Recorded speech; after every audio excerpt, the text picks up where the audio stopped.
Hello, welcome to Flourish Fridays. I'm Miss Charmer. And I'm Mrs Faultless. And Miss Faultless is our Northease Manor School's wonderful home economics teacher. And you love cooking as well, don't you, Miss Faultless?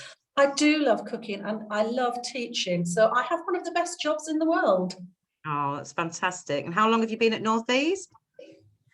A long time. A long time. So you've done a lot of great food and cooking in that time. And so you're probably guessing that today's topic is all about food and eating, and it is coming up to half term. Well, it is half term next week, so there's all sorts of different things that maybe you could be getting involved with as a family or as students, in terms of looking for recipes. And maybe we talked about maybe creating a restaurant, Miss Faultless, Miss Tuxford and I, in one of our Flourish Fridays. Have you got any ideas as well that you could share? Well, one of the things that I'm launching this week is the Great Northease Bake Off. I mean, I love cookery programs and I just thought it would be great as a community. So my challenge is to all of the Northease community. It doesn't matter which area you're in, whether you're a student, you work in the office, anybody, is to make or bake or create a cake or a dessert that either reflects Valentine's Day or Pancake Day, or if you want to do both of them, absolutely fine. It's just getting everybody up and away from a screen for a change, because I think we're all getting very square-eyed. Oh, what a lovely idea. And so you were a fan of the Bake Off yourself? I love anything to do with cookery programs. They're the only programs I tend to watch, and I have to say they are quite educational. Yeah, absolutely. And I know there's a sort of young person's Bake Off, isn't there? What's that one called? Yeah, I think it's just called the Junior Bake Off. The Junior Bake Off, that's it. Yeah. So it's a bit like that. And how can people showcase their what they've made for you? Well, all I've done is I don't want to complicate anybody's life, because life is complicated. But if you do make something, just take a photograph of it and just send it to me. And I'm hoping to kind of get just a compilation of all the different things. I was going to make it into a competition, but I thought, actually, I don't want it as a competition. I just want people to go into the kitchen, bond with your family and make something delicious and a little bit naughty as a treat, because I think we all deserve a treat at the moment. Oh, that's a lovely idea. So yeah, I guess it's, and if you're not somebody who's confident with actually doing the baking or the cooking, you could help with maybe helping with the recipe or thinking about the ingredients, or maybe designing something that can be on a cake or something like that, can't you? Yeah, absolutely. It doesn't have to be complicated. It doesn't have to be, it doesn't have to have a lot, I don't want somebody sending mum out with a list of ingredients of super duper stuff costing a fortune. To be honest with you, one of the reasons of Shrove Tuesday is to get rid of all the staples, and pancakes are incredibly easy and very versatile. Just, you can have fun with it. I would even suggest that if you're really into a little bit of art, if you go onto some of the YouTubes, people do amazing things with making faces and goodness knows what with pancakes. So have a little look at that and have a play. Enjoy. That's what life is all about. You learn so much. And again, if it doesn't work out, which it frequently doesn't with me as well, it's a learning curve, and that's how we learn from our mistakes. That's right. And you can eat the evidence as well, which is brilliant, isn't it? I love that idea. Yeah. Eat the evidence and start again. That's what I say. So you probably see that we've got an NHS website live for you this week. We're just going to talk you through it.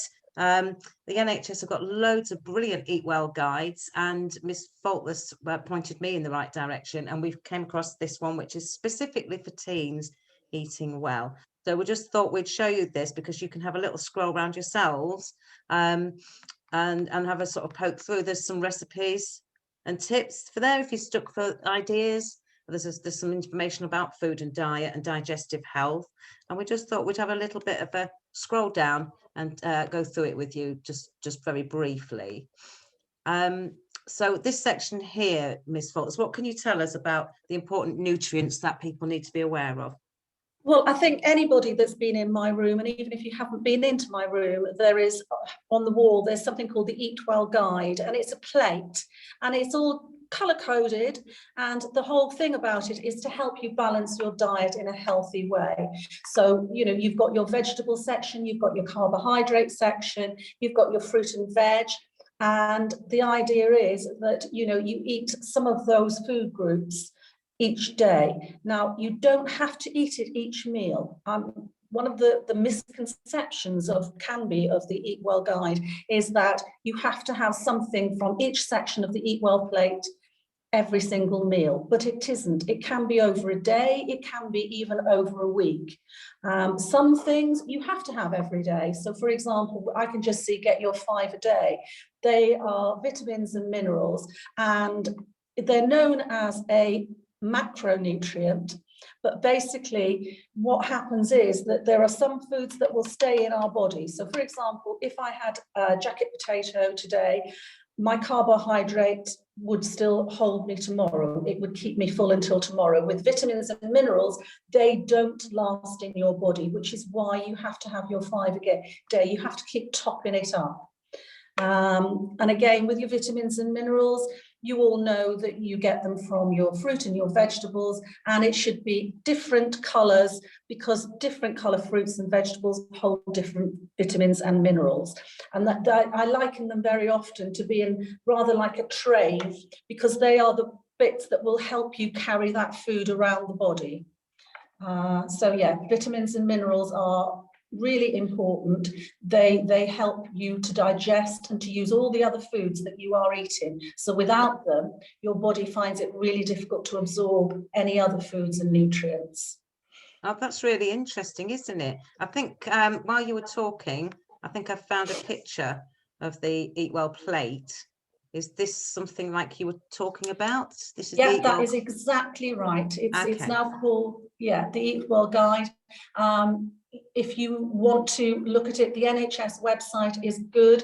Another website that I really like is called Food a Fact for Life, and they have lots of interactive games on them, which, you know, it can be fun. It can be fun just looking up. So there we've got your 5 portions of fruit and veg. It doesn't have to be fresh fruit. And sometimes actually frozen can be more nutritious than fresh, because obviously if I put a pepper on my plate, I don't know when that pepper was picked. I don't know how far it has traveled. So, you know, that's something else you can bear in mind. It can be frozen, it can be tinned, it can be dried fruit. And it can even be fruit juice, but fruit juice is only one of your 5 a day, because obviously it doesn't contain any fiber. It hasn't got any bulk to it. Okay, all right. So that's really nice to know. And smoothies, it says here as well, which is a fun way to get some fruit. And you can put spinach and vegetables and things that you might not enjoy eating, or you might enjoy eating, in all sorts of things into smoothies. You've made lots of smoothies in your time at school, I'm sure. I have, yes, but my daughter has introduced me to the sort of the spinach and the ginger and all sorts of things, you know, and it just depends on your palate. And what I mean by palate is your taste, and what I like the taste of, you might not. On the other hand, there are some things that I love now, like I love spinach, whereas when I was your age, I would have just spat it out or hid it under my knife and fork. So as you go through life, which is one of the things we're trying to get across today, your likes and your dislikes change, but also your nutritional needs will change. And I think as teenagers, you have to be very aware. If you look at the size of some of the students in year 6 and 7, and you look at some of the size of the students in year 11, there is a fantastic growth that you're going to go through. So your body is going to be changing, so therefore your nutritional needs are going to be changing. So you have to kind of be aware of that. Yeah, and I think it's really helpful, isn't it, to know what sort of food your body will use for that sort of growth, that muscle growth and everything else, and all your regeneration of cells and stuff, and which foods might not be so helpful to growth. So I think this is what this website's for, is to try and help you see visually which kind of fruits and vegetables are going to be helpful to you. And then there's the sort of the less helpful foods that we should just have for treats, isn't there? The sugary snacks and the biscuits and crisps and things like that. Yeah, absolutely. But, and again, I would never say do not have, because there are some times that you do need sugar. For example, if you were doing a D&V walk and you're using up a lot of energy, then it is perfectly acceptable to have a chocolate bar or two, because you need that boost of energy. And in the same way, you actually do need fat in your diet, because fat will help to keep you warm. So you shouldn't think, I must never eat any sugar, I must never eat any fat. It's getting that proportion right, so that you're not overloading your body with things that it does not need. I think that's a really good point. Thank you. And I know that some people also might have a diagnosis of diabetes, and they might need to up their sugar levels quite quickly. So we should never kind of have any judgments on that if we see people eating lots of sugar and things either, because it might be a medical reason too. What's your thoughts on kind of portion sizes, and how many times a day is it good to be eating and that kind of thing? I think we are all very easily overloading our plate. And I think you have to be very careful. It is very easy to think, oh, I love mashed potato, I will just pile that on. But, you should be really careful about the size of portions you are eating.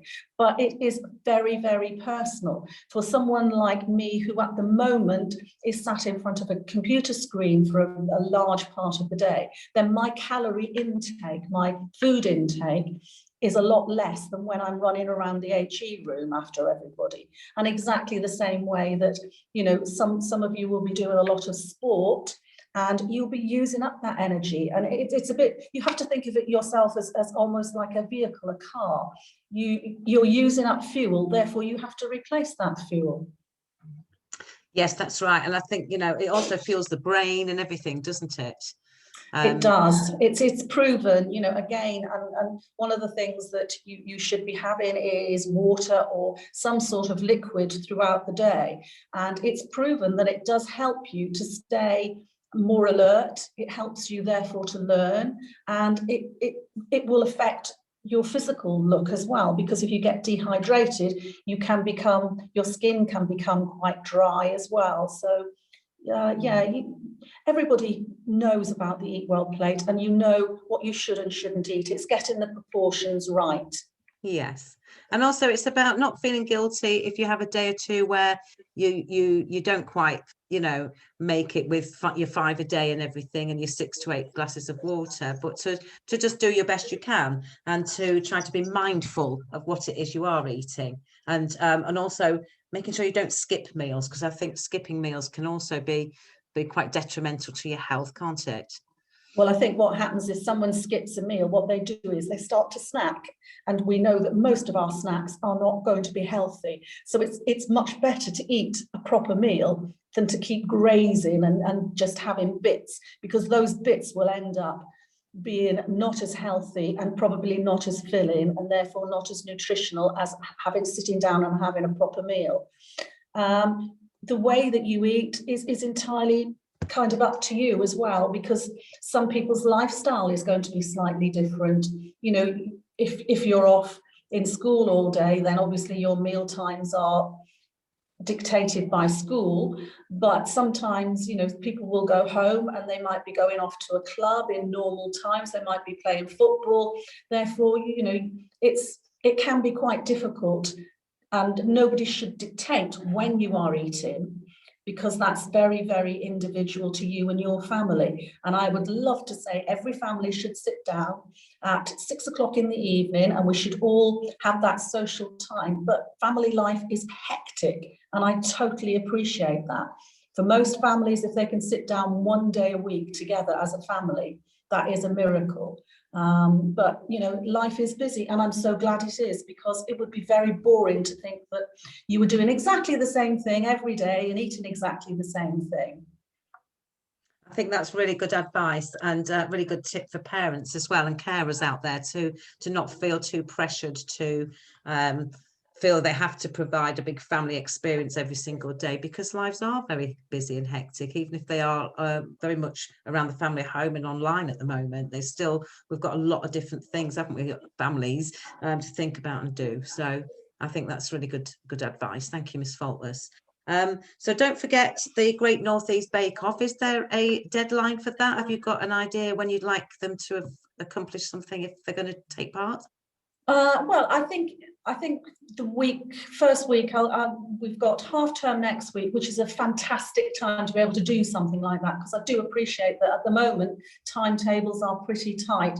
So I kind of thought that we'd have half term week and then the following week, so people can do a bit of catch up if they haven't managed it. And then, you know, I'm hoping to sort of just compile a few photographs of things. You know, you don't have to put your name to them if you don't want to, but it would just be really nice to share with everybody. That would. So I'm quite excited. Yeah, it's really exciting. What a brilliant idea. So that's really great to think about that next week. And if you don't take part, that's fine too. Maybe you can enjoy looking at the photos or hearing about some of the other students who have taken part. So whatever you do next week, have a great half-term week. Try not to stress about anything and be very proud of getting through another half-term in these strange times. And that's all from Flourish Fridays. Thank you very much to you, Miss Faultless, for coming and joining us today. It was a pleasure. Lovely to see you. And I look forward to the photos. Yeah, absolutely. Yeah. Brilliant. You take care. Bye, everybody. Okay, bye. Take care. Bye-bye.